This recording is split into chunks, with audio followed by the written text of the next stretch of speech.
Bonjour, je m'appelle Inès et j'ai été assistante en 2009 en Argentine. J'ai été affectée à la ville de Pigüé où j'ai travaillé pour une association qui organisait des cours de français au sein des écoles primaires de la ville. J'ai travaillé dans 5 écoles avec des enfants de 9 à 12 ans.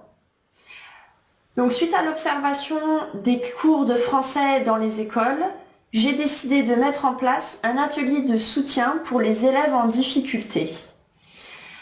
Comment est-ce que j'ai préparé l'activité? J'ai d'abord, étant donné que j'avais 2 interlocuteurs, l'association et l'équipe enseignante, j'ai d'abord demandé à l'équipe enseignante de valider l'activité. J'ai ensuite demandé à l'association l'autorisation d'utiliser leurs locaux pour y installer l'atelier une fois par semaine.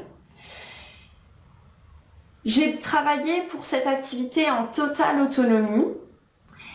Mais je suis restée bien ancrée au cadre de l'enseignement. C'est-à-dire que, après plusieurs semaines d'observation, je connaissais les contenus de cours, le matériel utilisé et les activités proposées par les enseignants. Pour mettre en place l'activité au niveau logistique et communication, j'ai dû demander l'autorisation à l'association d'utiliser leurs locaux, qui étaient composés d'une salle multimédia avec des ordinateurs connectés à Internet et une salle de réunion. J'ai dû faire la promotion auprès des profs, puis des élèves, avec un passage dans les classes, dans les salles de classe, où j'expliquais l'atelier, j'expliquais le lieu, la fréquence, la date et ce qui allait s'y passer. J'ai ainsi suscité leur intérêt. Ensuite, au niveau de la communication, j'ai dû continuer cette promotion tout au long de l'année. Donc en restant dans une démarche comme ça de promotion, c'est-à-dire en retournant dans les classes et en réexpliquant l'atelier pour attirer des nouveaux élèves dans l'atelier. Pour préparer l'atelier, il m'a fallu connaître le manuel utilisé en cours. Bien que je ne l'ai pas utilisé pendant l'atelier, je m'en servais d'appui. Je m'appuyais sur les contenus pour faire travailler la compétence orale aux élèves. J'ai aussi dû repérer des sites internet sur lesquels je pouvais les faire travailler sur la compréhension orale.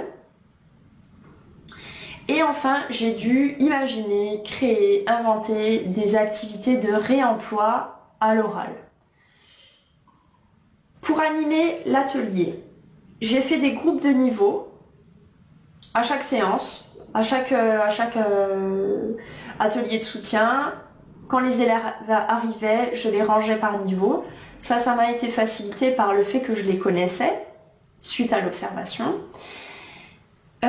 J'ai aussi dû répartir les élèves selon les tâches. Donc, d'un côté, ceux qui travaillaient la compréhension orale sur les ordinateurs et de l'autre, ceux qui travaillaient l'expression orale avec moi.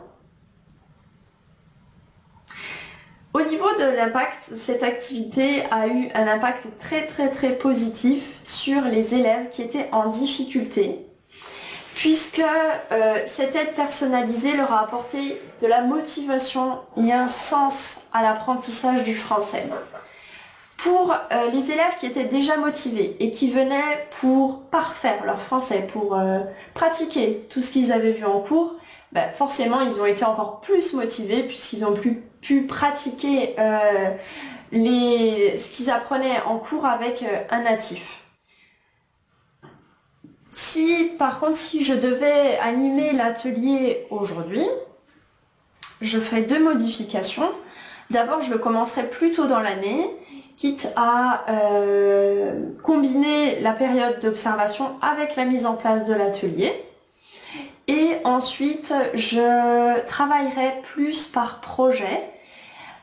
Enfin, pas essentiellement, mais j'imaginerai plus des petits projets à faire afin de garder une trace de tout ce qui a été fait pendant l'atelier. Ça aurait permis à l'association de voir ce que l'on faisait et aussi aux élèves de garder un souvenir de ce travail fait tous ensemble. Et bien voilà, ma présentation est terminée. Je vous souhaite bonne chance dans votre expérience d'assistant. J'espère que vous passerez des bons moments et que vous aurez des activités très très très intéressantes pour les élèves à partager où que vous alliez. Au revoir.